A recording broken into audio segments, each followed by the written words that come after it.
Act 3, Scene 1, Verona, a public square. Enter Mercutio and Benvolio.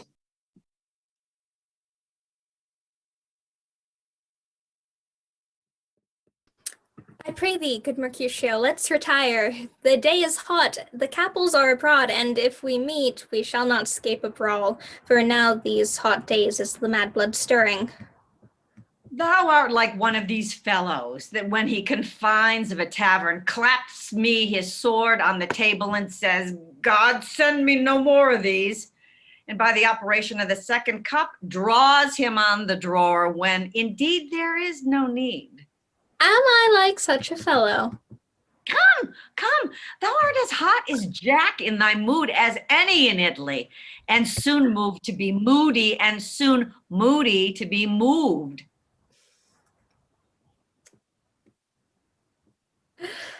And what to? Nay, and there were two such. We should have none shortly, for one would kill the other. Thou wilt quarrel with a man that hath a hair more or less in his beard than thou hast. Thou wilt quarrel with a man for cracking nuts, having no other reason but because thou hast hazel eyes.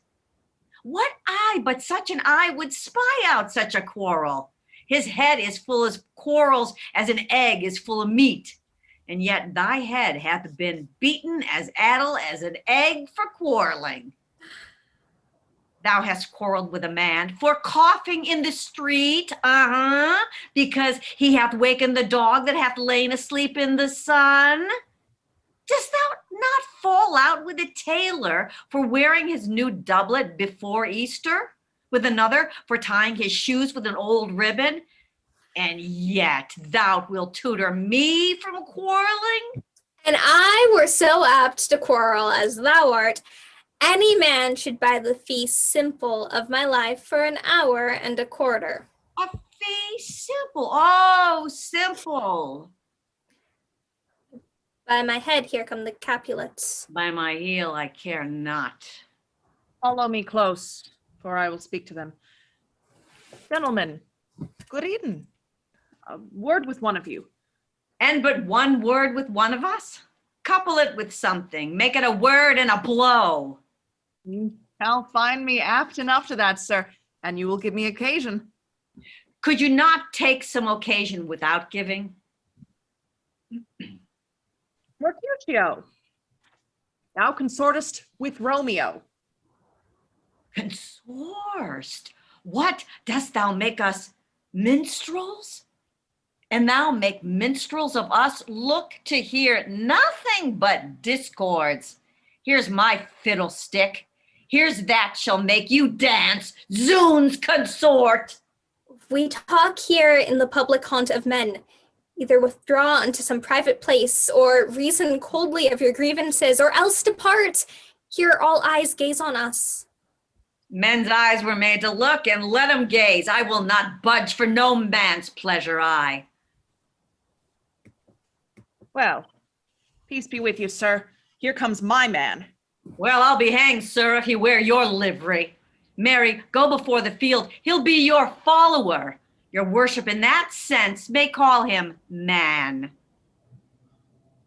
Romeo, the love I bear thee can afford no better term than this. Thou art a villain. Tybalt, the reason that I have to love thee doth much excuse the appertaining rage to such a greeting. Villain am I none. Therefore farewell, I see thou knowest me not. Oh, you shall not excuse the injuries that thou hast done me. Therefore turn and draw. I do protest I never injured thee, but love thee better than thou canst devise till thou shalt know the reason of my love. And so, good Capulet, which name I tender as dearly as my own, be satisfied. Oh, calm, dishonorable, vile submission. A la staccato carries it away. Tybalt, you rat catcher, will you walk? What wouldst thou have with me?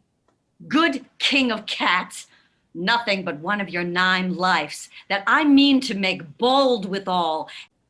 And as you shall use me hereafter, dry beat the rest of your 8. Will you pluck your sword out of its pilcher by the ears? Make haste, lest mine be about your ears, be it out. I am for you. Gentle Mercutio, put thy rapier up. Come, sir, your passado. Draw, Benvolio, beat down their weapons.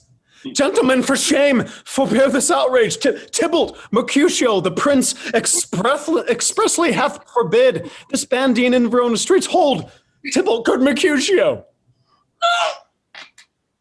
Oh.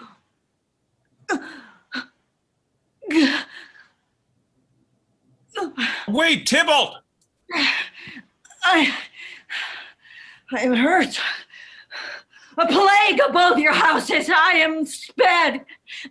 Is he gone and has nothing?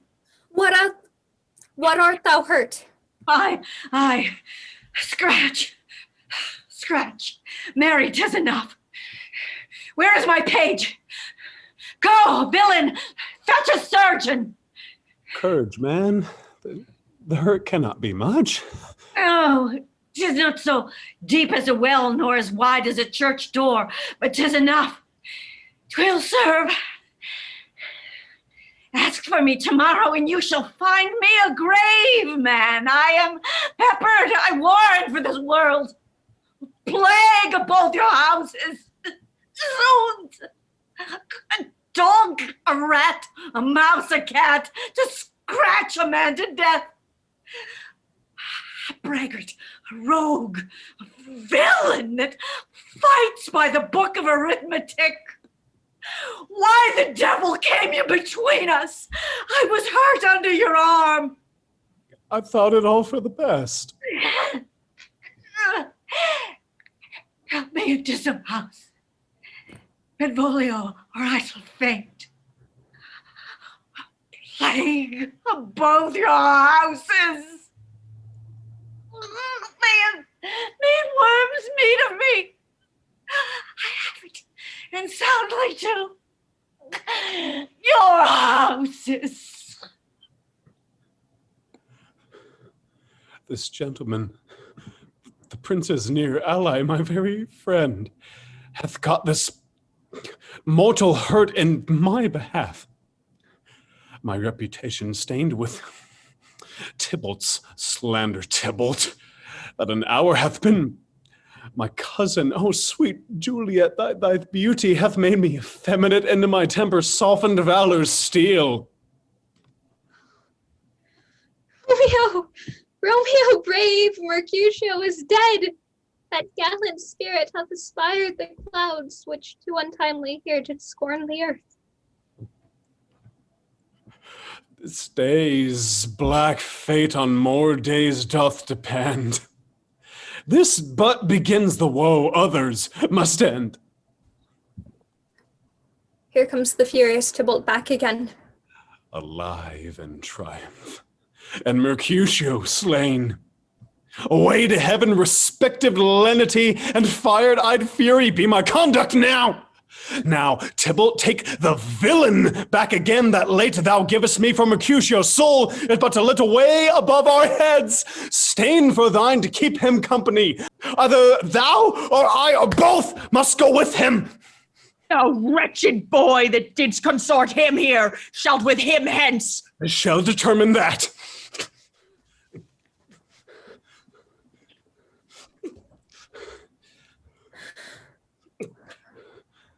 Romeo! Away, be gone! The citizens are up, and Tybalt slain! Stand not amazed! The prince will doom thee death if thou art taken hence! Be gone! Away! Oh, I am fortune's fool! Why dost thou stay? Which way ran he that killed Mercutio? Tybalt, that murderer, which way ran he? There lies that Tybalt. Up, sir, go with me. I charge thee in the prince's name, obey. Where are the vile beginners of this fray? O noble prince, I can discover all. The unlucky manage of this fatal brawl. There lies the man slain by young Romeo that slew thy kinsman, brave Mercutio. Tybalt, my cousin. Oh, my brother's child. Oh, prince. Oh, cousin, husband. Oh, the blood is spilled of my dear kinsman. Prince, as thou art true, for blood of ours shed blood of Montague. Oh, cousin, cousin. Benvolio, who began this bloody fray? Tybalt, here slain, whom Romeo's hand did slay. Romeo that spoke him fair, bid him bethink how nice the quarrel was, and urged with all your high displeasure. All this uttered with gentle breath, calm look, knees humbly bowed, could not take truce with the unruly spleen of Tybalt, deaf to peace, but that he tilts with piercing steel at bold Mercutio's breast, who, all is hot, turns deadly point to point, and with martial scorn, with one hand beats cold death aside, and with the other sends it back to Tybalt, whose dexterity retorts it. Romeo, he cries aloud, hold, friends, friends, part, and swifter than his tongue, his agile arm beats down their fatal points, and twixt them rushes underneath whose arm an envious thrust from Tybalt hit the life of stout Mercutio. And then Tybalt fled, but by and by comes back to Romeo, who had but newly entertained revenge. And to it they go like lightning, for ere I could draw to part them was stout Tybalt slain, and as he fell did Romeo turn and fly. This is the truth, or let Benvolio die. He is a kinsman to the Montague. Affection makes him false. He speaks not true. Some 20 of them fought in this black strife, and all those 20 could but kill one life. I beg for justice, which thou, prince, must give. Romeo slew Tybalt. Romeo must not live. Romeo slew him. He slew Mercutio, who now the price of his dear blood doth owe. Not Romeo, prince, he was Mercutio's friend. His fault concludes but what the law should end, the life of Tybalt. And for that offense immediately we do exile him hence. I have an interest in your heart's proceeding. My blood for your rude brawls doth lie a-bleeding. But I'll immerse you with so strong a fine that you shall all repent the loss of mine. I will be deaf to pleading and excuses, nor tears nor prayers shall purchase out abuses. Therefore use none. Let Romeo hence in haste. Else, when he is found, that hour is his last. Bear hence this body and attend our will. Mercy but murders, pardoning those that kill.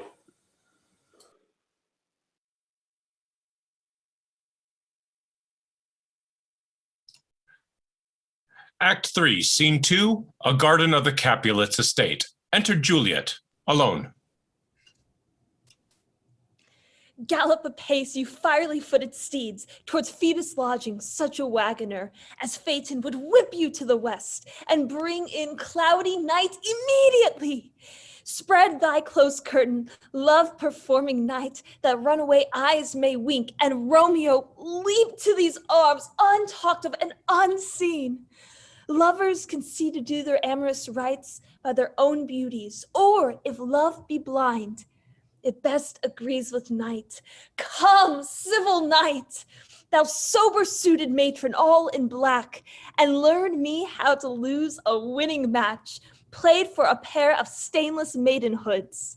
Hood my unmanned blood, bathing in my cheeks with thy black mantle, till strange love grow bold. Think true love act simple modesty. Come, night. Come, Romeo, come thou day in night, for thou wilt lie upon the wings of night, whiter than new snow upon a raven's back. Gentle, come, gentle night, come, loving, black-browed night. Give me my Romeo, and when I shall die, take him and cut him out in little stars, and he will make the face of heaven so fine that all the world will be in love with night and pay no worship to the garish sun.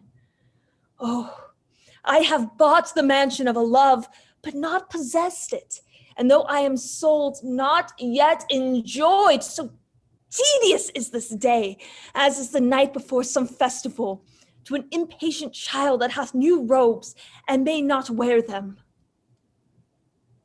Oh, here comes my nurse, and she brings news, and every tongue that speaks but Romeo's name speaks heavenly eloquence.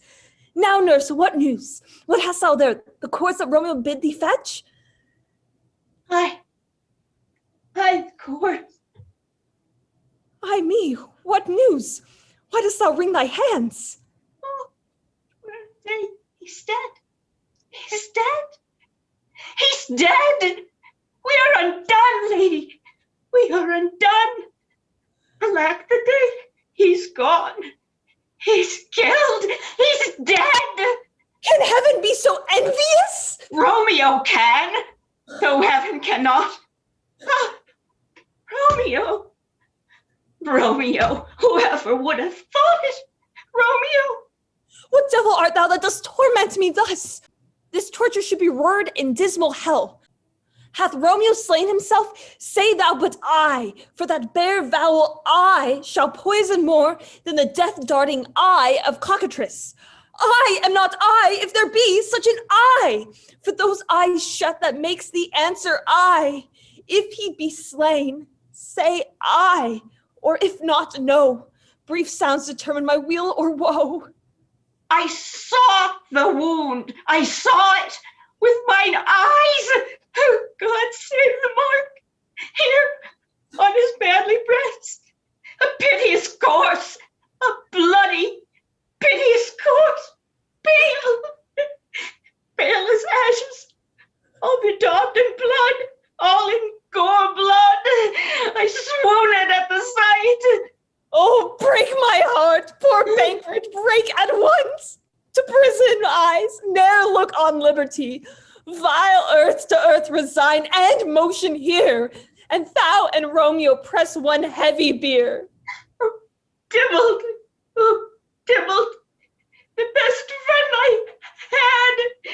Oh, courteous Tybalt, honest gentleman, that ever I should live to see thee dead. What storm is this that blows so contrary? Is Romeo slaughtered and is Tybalt dead? My dearest cousin and my dearer lord, then dreadful trumpets sound the general doom. For who is living if those two are gone? Tybalt is gone and Romeo banished. Romeo that killed him. He is banished. Oh God, did Romeo's hand shed Tybalt's blood? It did. Alas, the day it did. Oh, serpent heart hid with a flowering face, did ever dragon keep so fair a cave? Beautiful tyrant, fiend angelical, dove-feathered raven, wolvish raven lamb, despised substance of divinest show, just opposite to what thou justly seems, a damned saint, an honorable villain. Oh, nature, what hast thou to do in hell, when thou didst devour the spirit of a fiend, in mortal paradise of such sweet flesh? Was ever book containing such vile matter, so fairly bound? Oh, that deceit should dwell in such a gorgeous palace. There's no trust, no faith, no honesty in men. All perjured, all forsworn, all naught, all dissemblers. Ah, where's my man? Give me some aquavitae. These griefs, these woes, these sorrows make me old. Shame come to Romeo. Blessed be thy tongue, for such a wish he was not born to shame. Upon his brow shame is ashamed to sit, for 'tis a throne where honor may be crowned, sole monarch of the universal earth. Oh, what a beast was I to chide at him! Will you speak well of him that killed your cousin? Shall I speak ill of him that is my husband? Ah, poor my lord, what tongue shall smooth thy name, when I, thy 3 hours wife, have mangled it? But wherefore, villain, didst thou kill my cousin? That villain cousin would have killed my husband. Back, foolish tears, back to your native spring. Your tributary tears belong to woe, which you mistakenly offer up to joy. My husband lives that Tybalt have slain, and Tybalt that would have slain my husband. All this is comfort. Wherefore weep I then? Some word there was, worser than Tybalt's death, that murdered me. I would forget it fain. But oh, it presses to my memory, like damned guilty deeds to sinners' minds. Tybalt is dead, and Romeo banished. That one word, banished, has slain 10,000 Tybalts. Tybalt's dead was woe enough if it ended there. Or if sour delights in worship and needly will be ranked with other griefs. Why follow not when she said, Tybalt said, thy father or thy mother, nay, or both, which modern lamentation might have moved. But with a rear word following Tybalt's death, Romeo is banished. To speak that word is father, mother, Tybalt, Romeo, Juliet, all slain, all dead. Romeo is banished. There is no end, no limit, measure bound in that word's death. No words can that woe sound. Where is my father and my mother nurse? Weeping and wailing over Tybalt's corse. Will you go to them? I will bring you thither. Wash they his wounds with tears. Mine shall be spent when theirs are dry for Romeo's banishment. Take up those cords, poor ropes, you are beguiled. Both you and I, for Romeo is exiled. He made you for a highway to my bed, but I die maiden widowed. Come, cords, come, nurse, I'll to my wedding bed, and death, not Romeo, take my maiden head. Hie you to your chamber, and find Romeo to comfort you. I wot well where he is. Hark you, your Romeo will be here at night. I'll hie to him. He is hid at Lawrence's cell. Oh, find him. Give him this ring to my true knight, and bid him come to take his last farewell.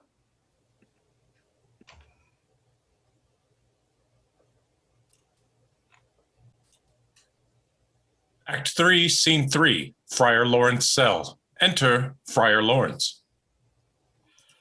Romeo, come forth, thou fearful man. Oh, affliction is enamored of thy parts, and thou art wedded to calamity. Father, what news? What is the prince's doom? What sorrow craves acquaintance at my hand that yet I know not? Too familiar is my dear son with such sour company. I bring thee tidings of the prince's doom. What less than doomsday is the prince's doom? A gentler judgment vanished from his lips, not body's death, but body's banishment.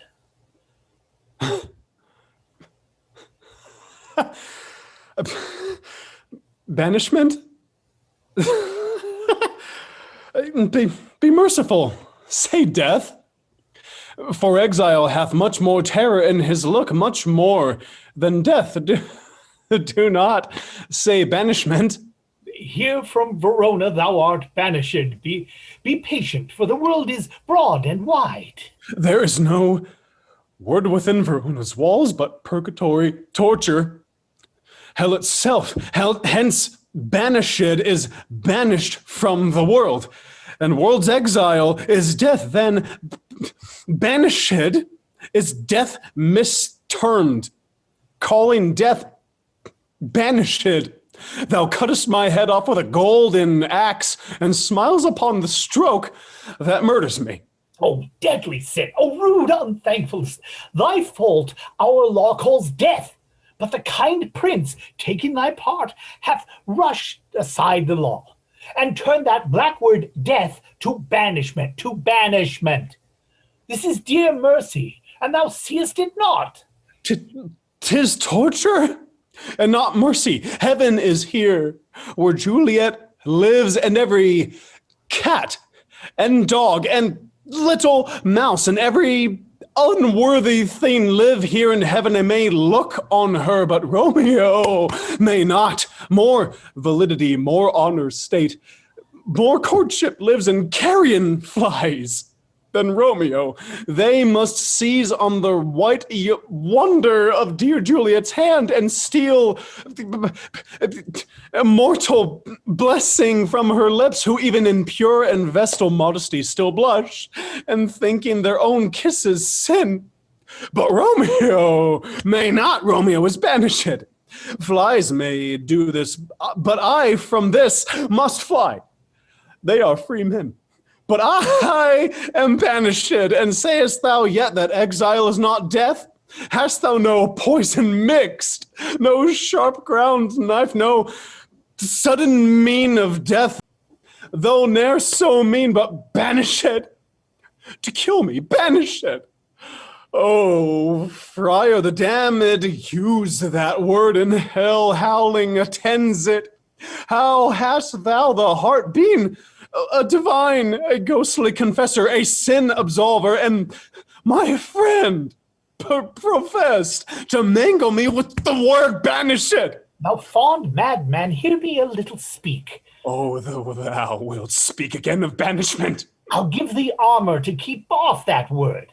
Adversity's sweet milk, philosophy, to comfort thee, though thou art banished. Yet banished.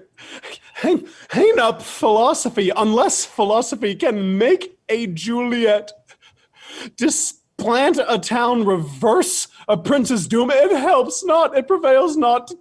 Talk no more. Oh, then I see that madmen have no ears. How should they when the wise men have no eyes?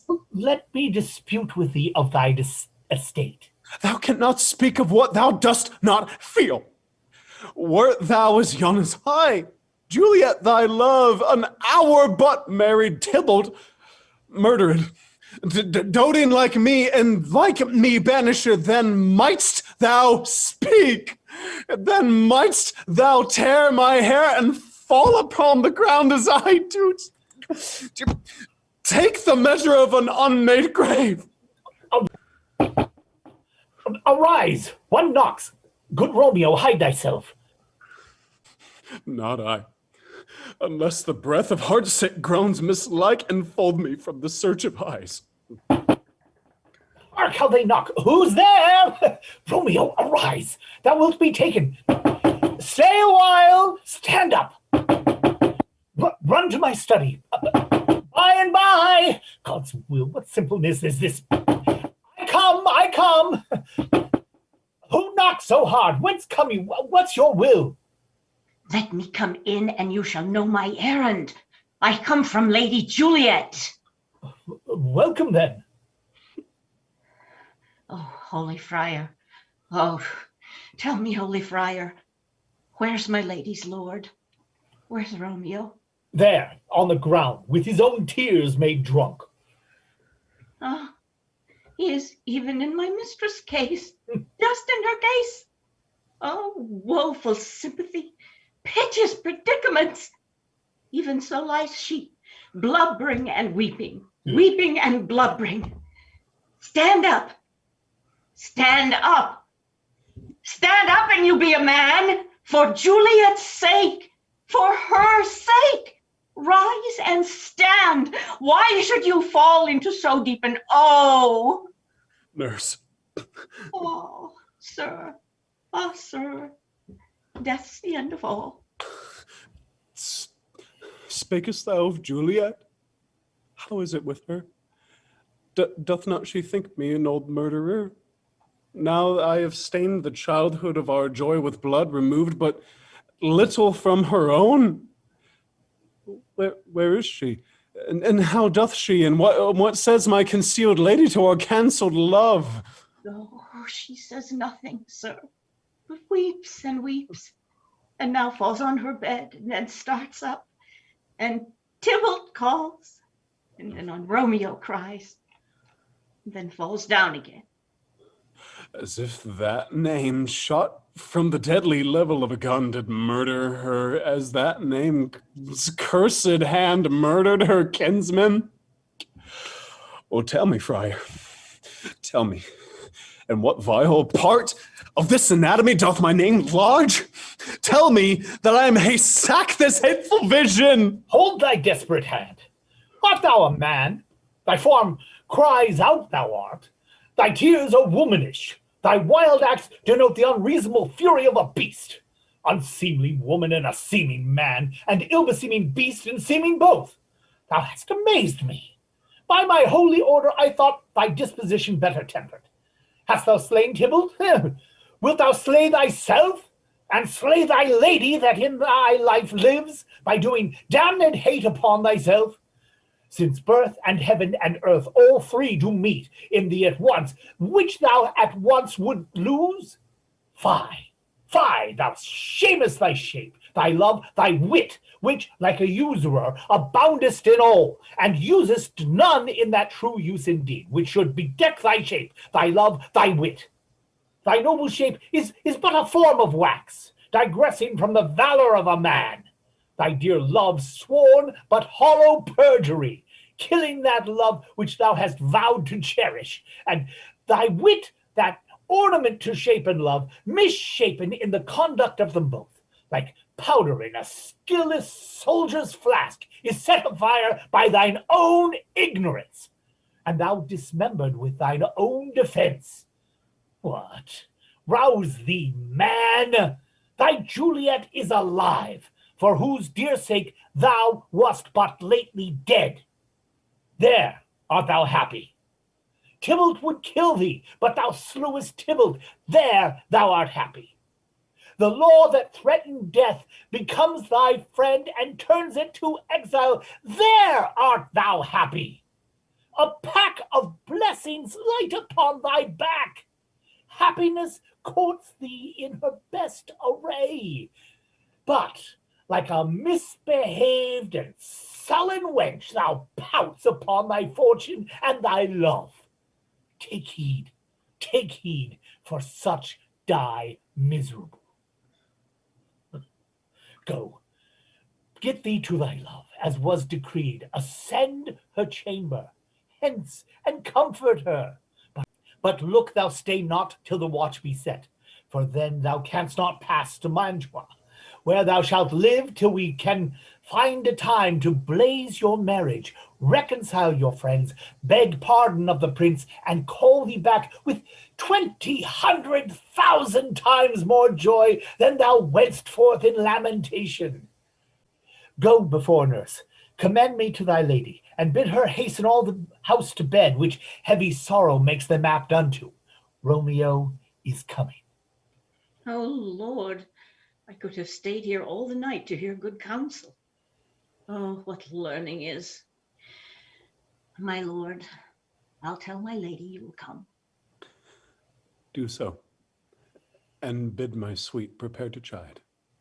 Here, sir, a ring she bid me give you, sir. Hie, make haste, for it grows very late.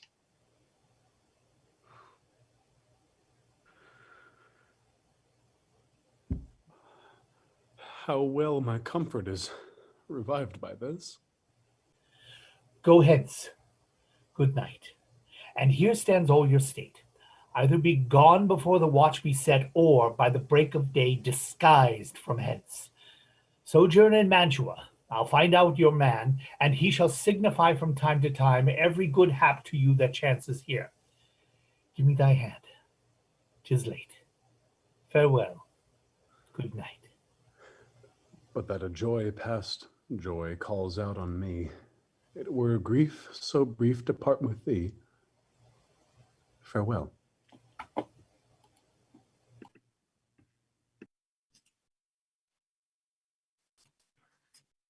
Act 3, Scene 4, a room in Capulet's house. Enter Capulet, Lady Capulet, and Paris.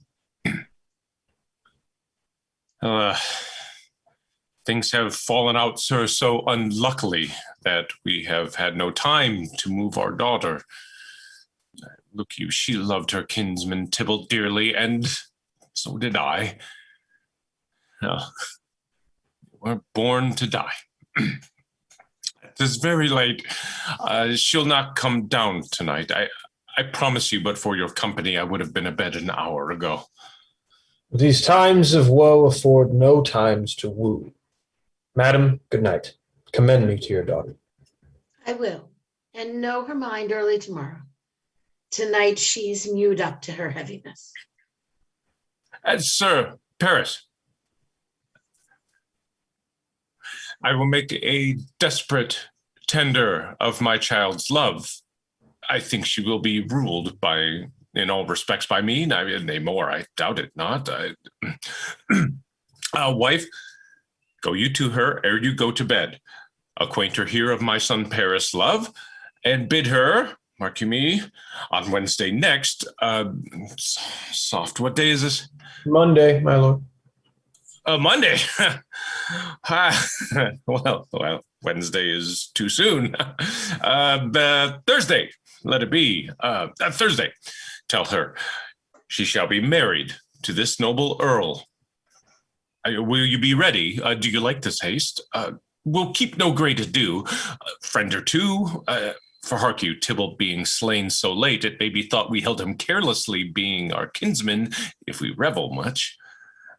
Therefore, we'll have some half a dozen friends, and there an end. But what say you to Thursday? My lord, I would that Thursday were tomorrow. Well, get you going. Thursday, let it be then. And go you to Juliet ere you go to bed. Prepare her wife against this wedding day. And farewell, my lord. Light to my chamber. Oh! For me, it's very late, and that we may call it early by and by. Good night.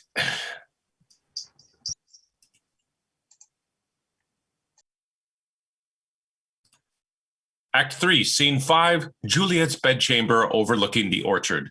Enter Romeo and Juliet.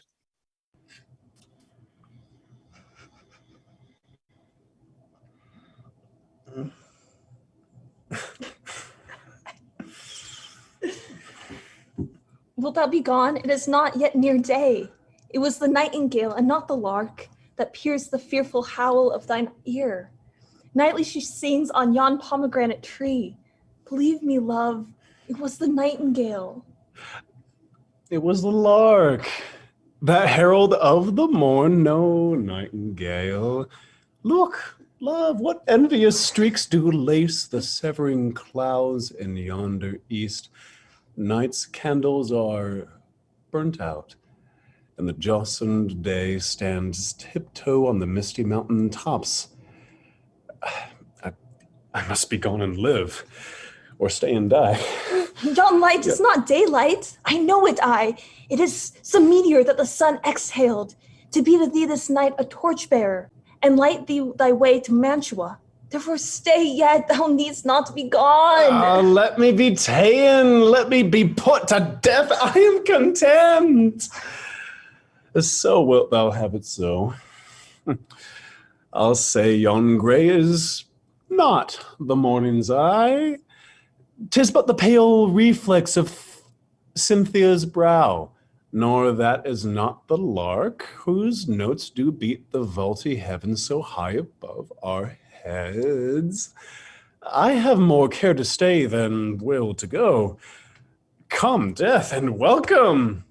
Juliet wills it so. How is it, my soul?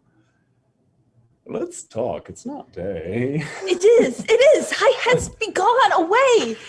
It is the lark that sings so out of tune, straining harsh discords and unpleasing sharps. Some say the lark makes sweet division. This doth not so, for she divideth us. Some say the lark and loathed toad changed eyes. Oh, now I would they had changed voices too, since arm from arm the voice doth us array, hunting thee hence with hunts up to the day. Oh, now be gone, more light and light it grows. More light and light, more dark and dark are woes. Madam. Nurse? Your lady mother is coming to your chamber. The day is broke. Be wary. Look about. Then, window, let day in and let life out. Farewell. Farewell. One kiss and now descend. Art thou gone so? Love, lord, I, husband, friend, I must hear from thee every day in the hour, and in a minute there are many days. Oh, by this count I shall be in much in years, ere I again behold my Romeo. Farewell. I will omit no opportunity, then may convey my greetings, love, to thee. Oh, thinkst thou we shall ever meet again? I doubt it not. And all these woes shall serve for sweet discourses in hard times to come. Oh God, I have an ill-divining soul. Methinks I see thee now, art thou so low, as one dead in the bottom of a tomb. Either my eyesight fails, or thou lookest pale. And trust me, love, in my eyes so do you. Dry sorrows drink our blood. Adieu. Adieu. Oh, fortune, fortune, all men call thee fickle. If thou art fickle, why dost thou with him?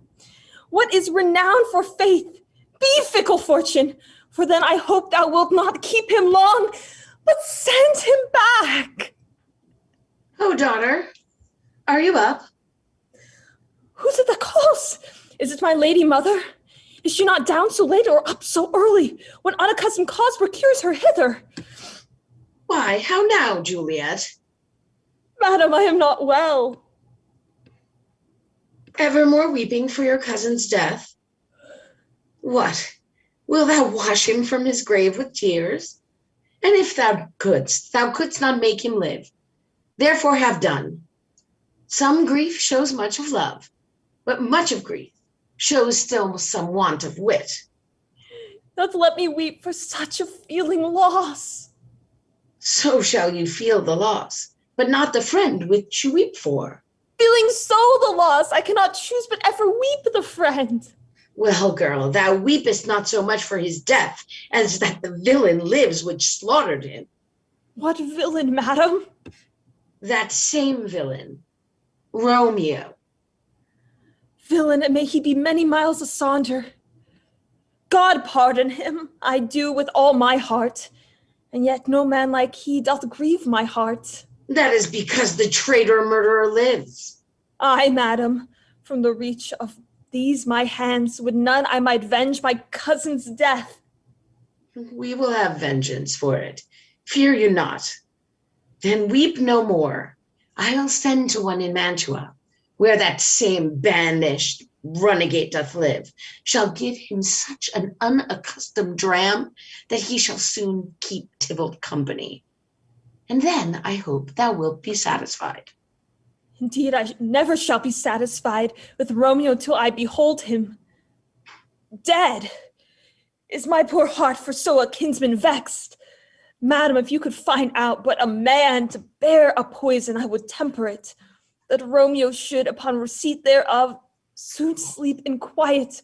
Oh, how does my heart abhor to hear him named, and cannot come to him, to wreak the love that I bore my cousin upon his body that hath slaughtered him. Find thou the means, and I'll find such a man.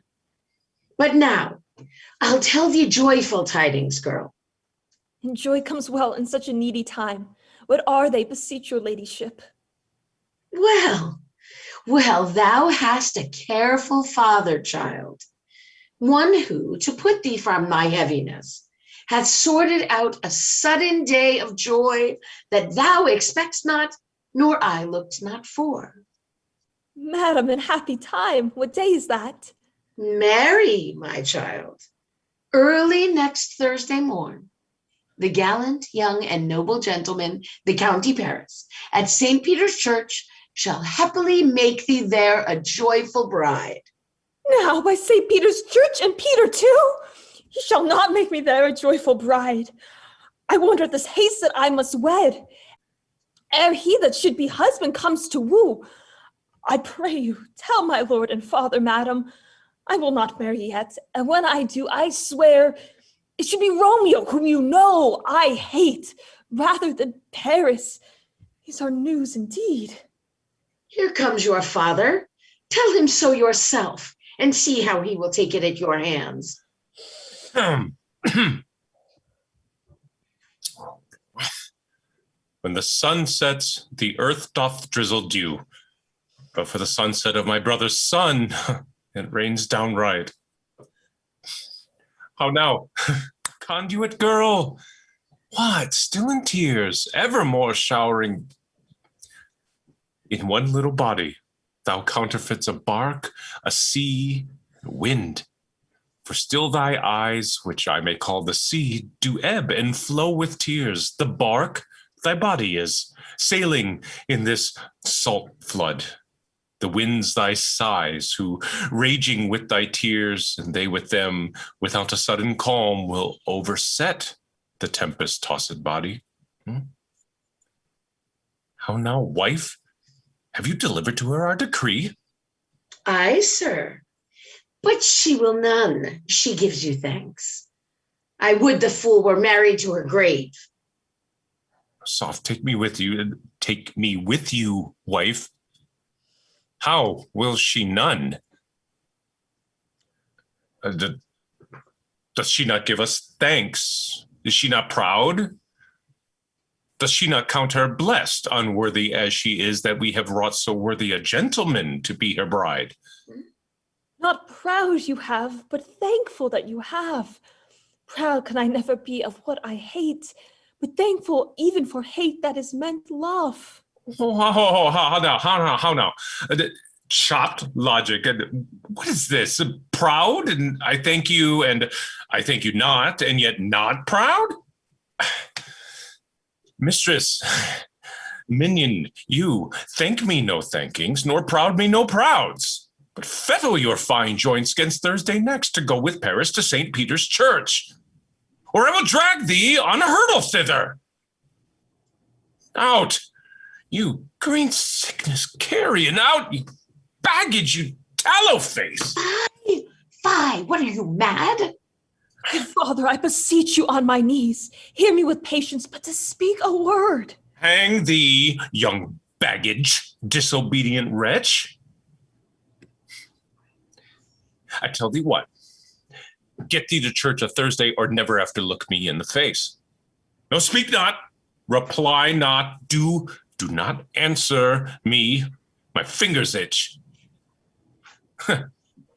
Wife, we scarce thought us blessed that God had lent us but this only child, but now I see this one is one too much, and we have a curse in having her. Out on her, Hilding. God in heaven bless her. You are to blame, my lord, to rate her so. And why, my lady wisdom? Hold your tongue. Good Prudence, smatter with your gossips and go. I speak no treason. May not one speak? Peace, you mumbling fool! Utter your gravity over a gossip's bowl, for here we need it not. You are too hot. God's bread, it makes me mad. Day, night, hour, tide, time, work, play, alone, in company, still my care hath been to have her matched. And having now provided a gentleman of noble parentage, of fair domain, youthful and nobly lined, stuffed, as they say, with honorable parts, proportioned as one would wish a man, and then to have a wretched, puling fool, a whining mammet, in her fortune's tender to answer, I'll not wed, I cannot love, I am too young, I pray you pardon me.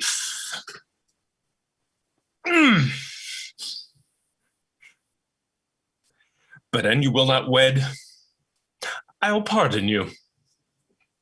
Grace, where you will, you shall not house with me. Look to it, think on't.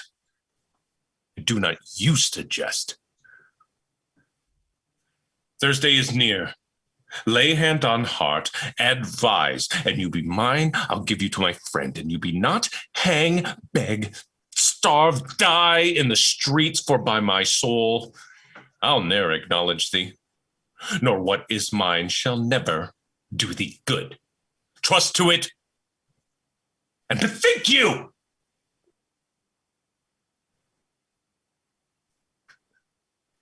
I'll not be forsworn. Is there no pity sitting in the clouds that sees into the bottom of my grief? Oh, sweet my mother, cast me not away. Delay this marriage for a month, a week. Or if you do not, make the bridal bed in that dim monument where Tybalt lies. Talk not to me, for I'll not speak a word. Do as thou wilt, for I have done with thee. Oh, God! Oh, nurse, how should this be prevented? My husband is on earth, my faith in heaven. How shall this faith return again to earth unless my husband send it to me from heaven by leaving earth? Comfort me, counsel me. Alack, alack that heaven should practice stratagems upon so soft a subject as myself. What sayest thou? Hast thou not a word of joy? Some comfort, nurse. Faith, here it is. Romeo is banished, and all the world to nothing that he dares ne'er come back to challenge you. Or if he do, it needs must be by stealth. Then, since the case so stands as now it doth, I think it best you married with the county. Oh, he's a lovely gentleman. Romeo's a dish cloud to him. An eagle, madam, hath not so green, so quick, so fair an eye as Paris hath. Beshrew my very heart, I think you are happy in the second match, for it exceeds your first, or if it did not, your first is dead. Or 'twere as good as he were, as living here, and you no use of him. Speaks thou from thy heart? And from my soul too, else beshrew them both. Amen. What? Well, thou hast comforted me marvelous much. Go in and tell my lady I am gone, having displeased my father to Lawrence cell, to make confession and to be absolved. Mary, I will. And this is wisely done.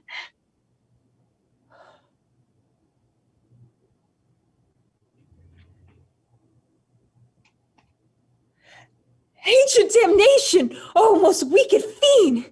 Is it more sin to wish me thus forsworn, or to dispraise my lord with that same tongue which he hath praised him with above compared so many thousand times? Go, counselor! Thou and my bosom henceforth shall be twined. I'll to the friar to know his remedy. If all else fail, myself have power to die.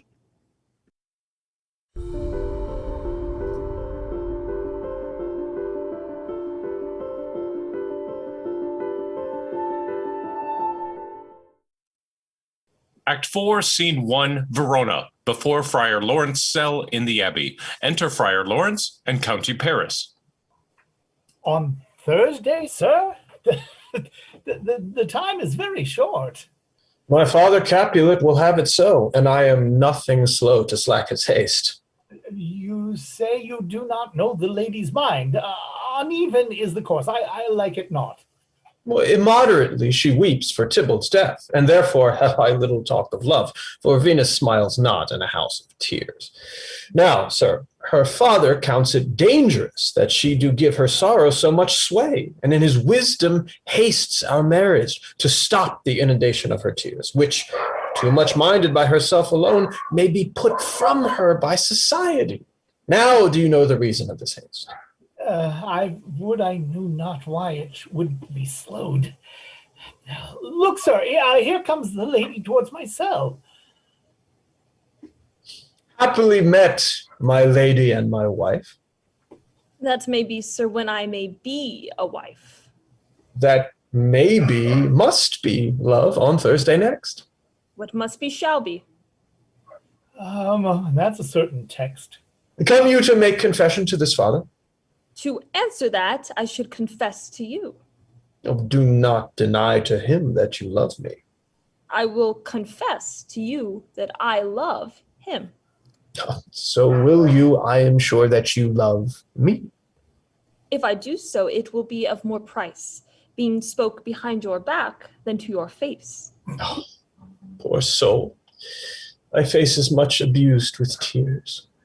The tears have got small victory by that, for it was bad enough before their spite. Thou wrongst it more than tears with that report. That is no slander, sir, which is a truth. What I spake it to my face. No, thy face is mine, and thou hast slandered it. It may be so, for it is not mine own. Are you at leisure, Holy Father, now? Or shall I come to you at evening mass? My leisure serves me, pensive daughter, now. My lord, we must entreat the time alone. Oh, God shield, I should disturb devotion. Juliet, on Thursday early will I rouse you. Till then, adieu, and keep this holy kiss.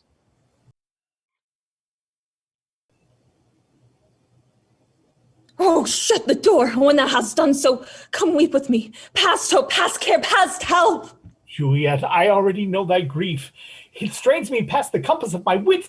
I hear thou must, and nothing may prorogue it, on Thursday next be married to this county. Tell me not, for thou hearest of this, unless thou tell me how I may prevent it.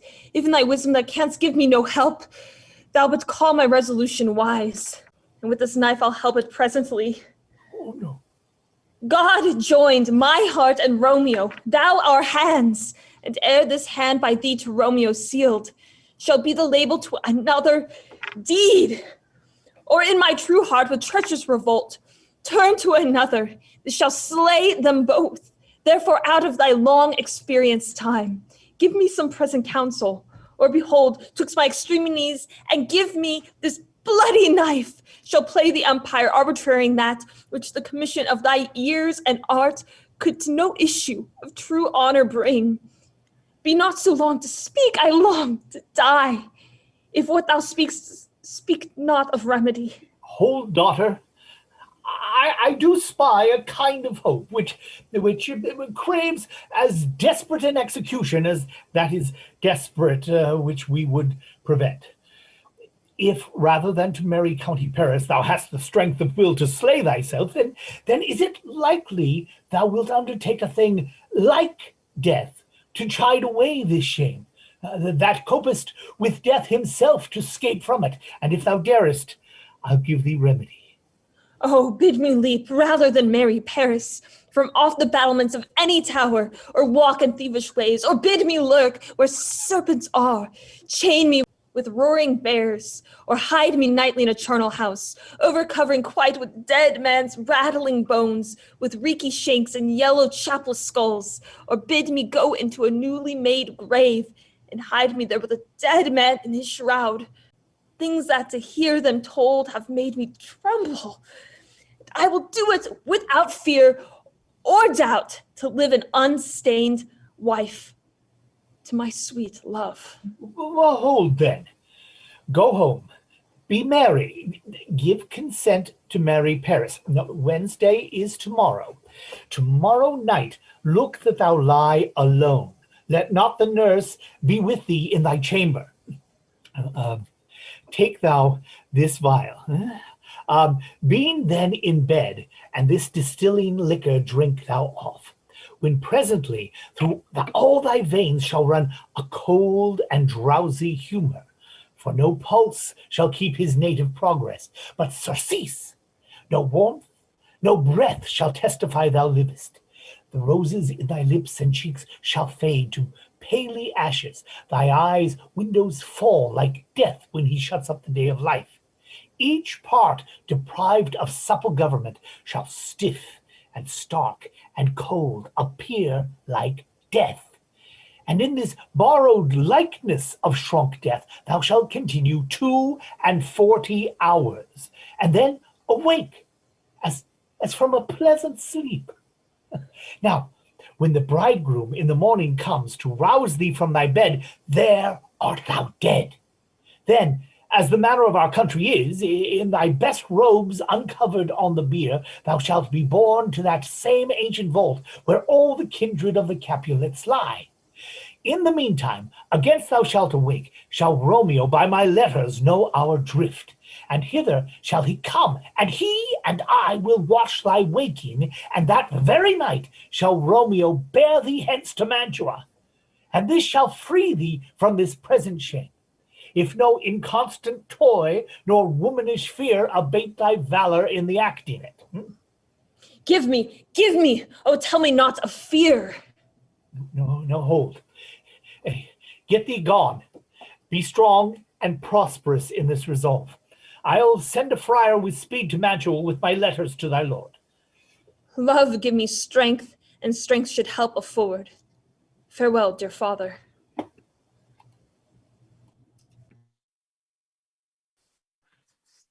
Act 4, Scene 2, a hall in Capulet's house. Enter Capulet, Lady Capulet, the nurse, and a servingman.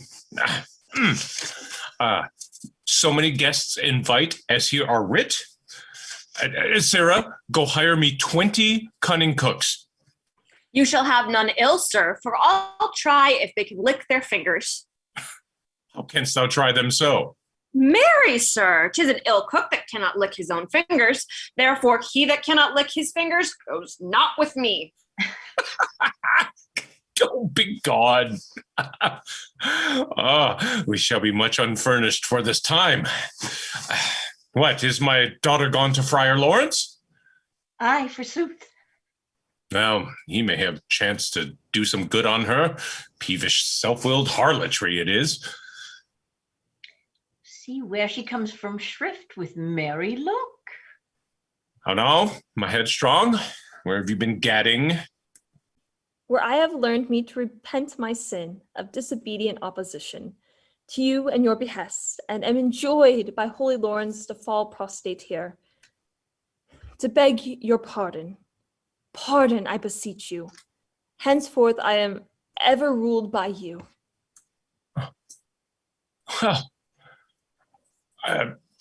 Send for the county.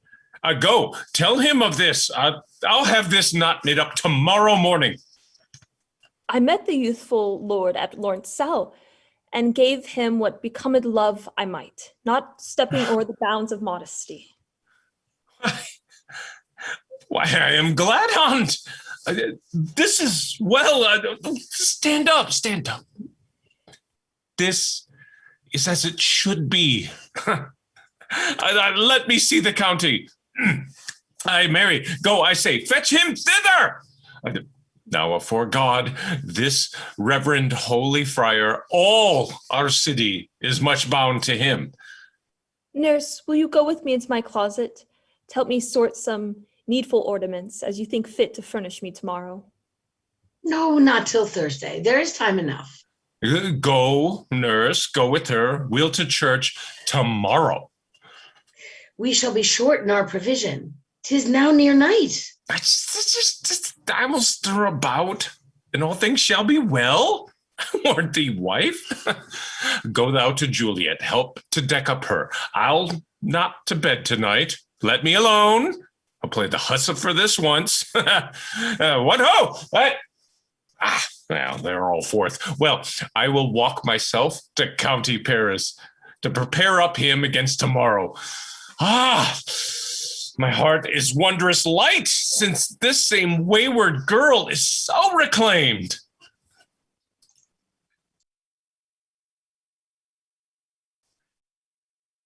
Act 4, Scene 3, Juliet's chambers. Enter Juliet and the nurse.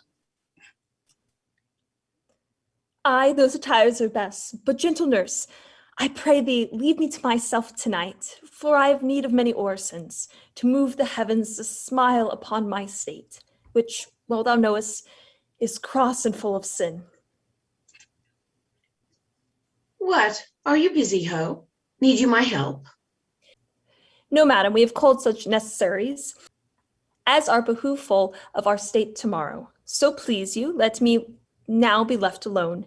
And let the nurse this night sit up with you, for I'm sure you have your hands full all with this sudden business. Good night. Get thee to bed and rest, for thou hast need. Farewell. God knows when we shall meet again. I have a faint cold fear thrills through my veins that almost freezes up the heat of fire. I'll call them back again to comfort me. Nurse! What should she do here? My dismal scene, I needs must act alone. Come, vial. What if this mixture do not work at all? Shall I be married then tomorrow morning? No. No, this shall forbid it. Lie thou there. What if it be poison which the friar subtly hath ministered to have me dead? Lest in this marriage he should be dishonored, because he married me before to Romeo. I fear it is, and yet methinks it should not, for he has still been tried a holy man. How now, when I am laid into the tomb, I wake before the time that Romeo come to redeem me, there's a fearful point. Shall I not then be in the vault, to whose foul mouth no heesome air breathes in, and there die strangled ere my Romeo comes? Or if I live, it is not very like the horrible conceit of death and night, together with the terror of the place, as in a vault, an ancient receptacle for all this 100 of years, the bones of all my buried ancestors are packed. A bloody Tybalt, yet but green in earth, lies festering in his shroud, where, as they say, at some hours in the night, spirits resort. Alack, alack, is it not like that I, so early waking with the loathsome smells and shrieks like mandrakes torn out of the earth, that living mortals, hearing them, run mad? Or if I walk, shall I not be distraught, environed with all these hideous fears, and madly play with my forefathers' joints, and pluck the mangled Tybalt from his shroud, and in this rage with some great kinsman's bone, as with a club, bash out my desperate brains? Oh, look! Methinks I see my cousin's ghost, seeking out Romeo that did spit his body upon a rapier's point. Stay, Tybalt, stay! Romeo! Romeo! Romeo. Here's drink.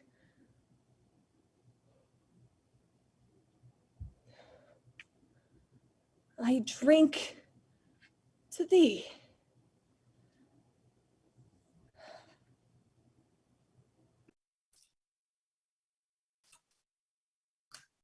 Act 4, Scene 4, the kitchens in the Capulet's house. Enter Lady Capulet and the nurse. Hold. Take these keys and fetch more spices, nurse. They call for dates and quinces in the pastry. Come, stir. Second cock has crowed. Curfew bell hath rung. 'Tis 3 o'clock. Look to the baked meats, Angelica, spare not for cost. Go, you cot queen, go. Get you to bed. Faith, you'll be sick tomorrow with this night's watching. No, not a whit. What? I've watched ere now all night for lesser cause and ne'er been sick. Aye, you have been a mouse hunt in your time, but I will watch you from such watching now. Oh, jealous hood. Oh, now, fellow, what is there? Things for the cook, sir, but I know not what. Ooh, make haste. And sir, fetch drier logs. Call Peter, he will show thee where they are. I have a head, sir, that will find out logs and never trouble Peter for the matter. Mass, well said, Mary Orson. Thou shalt be loggerhead. Good faith, 'tis day. The county will be here straight, for so he said he would. I hear him near. Nurse, wife. Nurse, I say. Go waken Juliet. Go trim her up. I'll go chat with Paris. Hi, make haste. Make haste. The bridegroom, he has come already. Make haste, say I.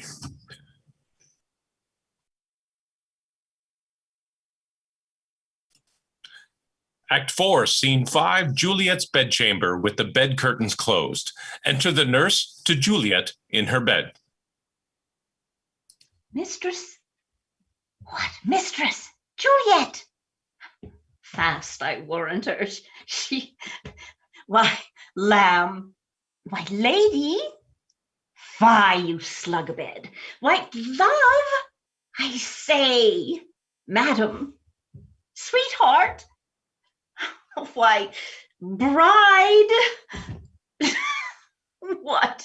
Not a word. You take your pen'orths now. Sleep for a week, for the next night, I warrant, the county Paris hath set up his rest, that you shall rest but little. God forgive me. Mary and amen. How sound is she asleep? I must needs wake her. Madam. Madam, I let the county take you in your bed. He'll fright you up your faith. Will it not be? What? Dressed and in your clothes and down again? I must needs wake you. Lady.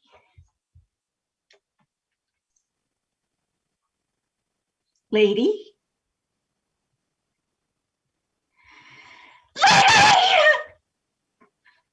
Alas! Alas! Help! Help! My lady's dead! Oh, who are dead than ever I was born? Some aquavita! Oh, my lord!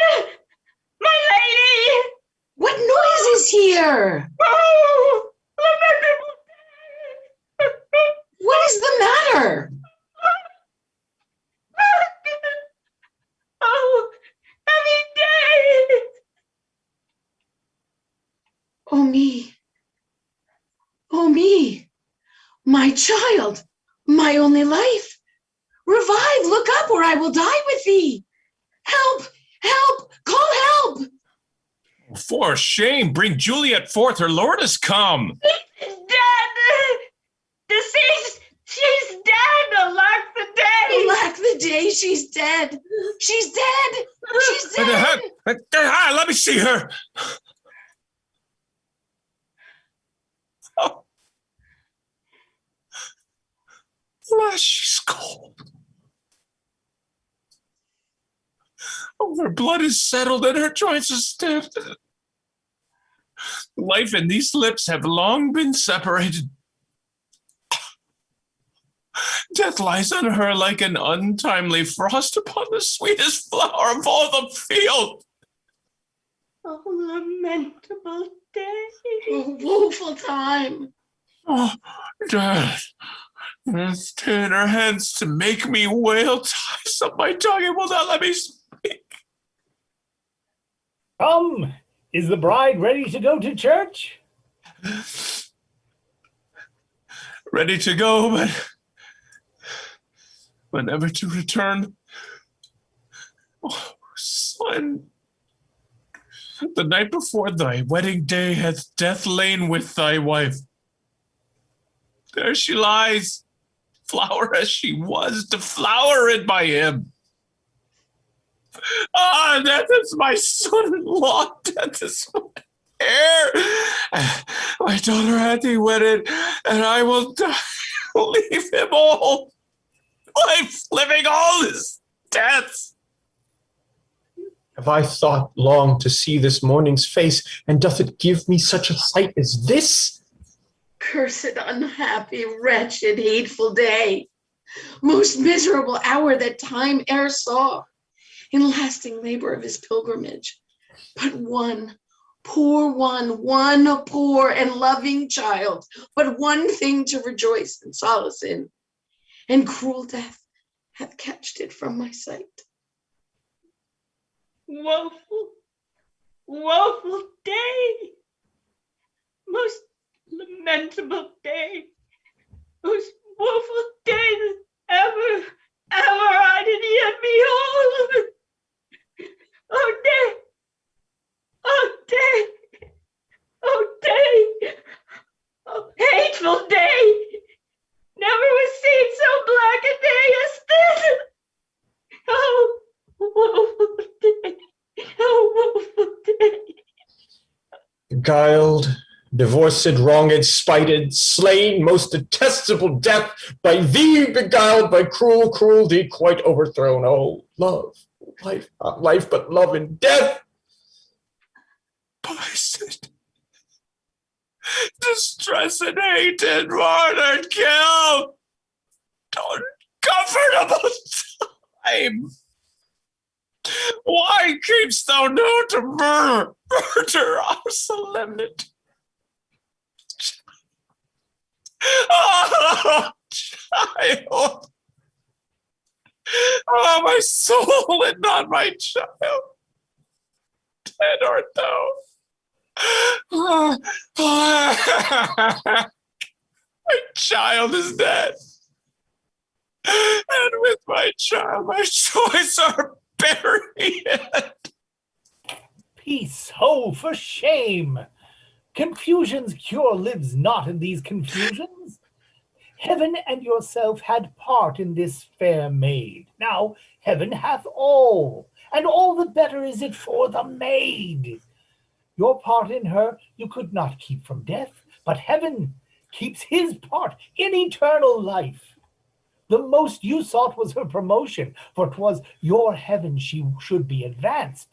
But and weep you now, seeing she is advanced above the clouds, as high as heaven itself? Oh, in this love you love your child so ill, that you run mad, seeing that she is well? She's not well married that lives married long, but she's best married that dies married young. Dry up your tears, and stick your rosemary on this fair course, and as the custom is, and in her best array, bear her to church. For though fond nature bids us all lament, yet nature's tears are reason's merriment.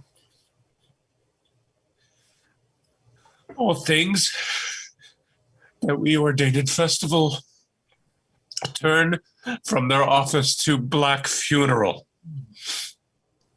Our instruments to melancholy bells, our wedding cheer to sad burial feast, our solemn hymns to sullen dirges change. Our bridal flowers serve for a buried corse, and all things change them to the contrary. Sir, go you in, and madam, go with him, and go, Sir Paris. Everyone prepare to follow this fair course unto her grave. The heavens do lower upon you for some ill. Move them no more by crossing their high will.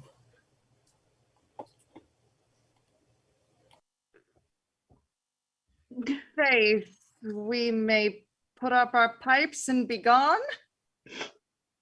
Honest good fellows, put up. For will you note this is a pitiful case? Aye, by my troth, the case may be amended. Musicians, oh, musicians, heart's ease, and you will have me live, play heart's ease. Why heart's ease?